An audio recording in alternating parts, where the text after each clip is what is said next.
What's your verdict on this bike? This bike, it's interesting. I mean, people love, this is a Yamaha Virago. I believe this is an 82, which is the first year. And people love this platform for a custom build because it already has a monoshock, which can give it a hardtailed look, you know, because you've got this swing arm here, and the motor hangs off the frame, and it's an interesting platform to start with. A lot of people like it.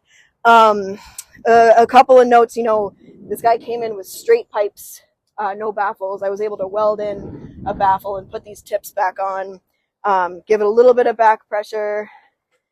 And then he's got these pods on here, which I'm not a huge fan of, especially because it's not going to offer him anything other than much more time to tune it and get it right, when he could just pop these off. And another cool thing about the Virago is that it uses the frame as the air box.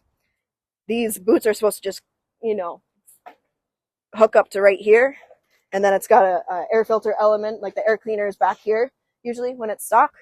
So I actually might even suggest that he 86s the pod filters all together and runs the carbs off the frame air box, because that's going to offer the right amount of resonance and everything, and probably save him some time when it comes to rejetting this thing.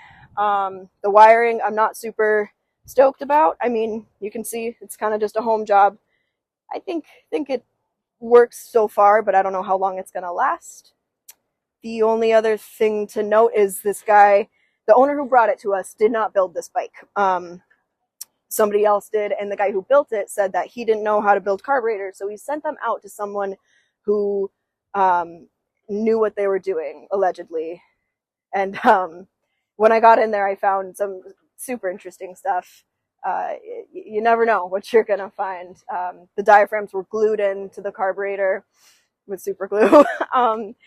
The needles, these jet needles, are specific to front and rear, and you're not always going to know that. You know, you can't visually see it. It's such a minuscule difference that you'd have to look up the part numbers and be able to match them up that way.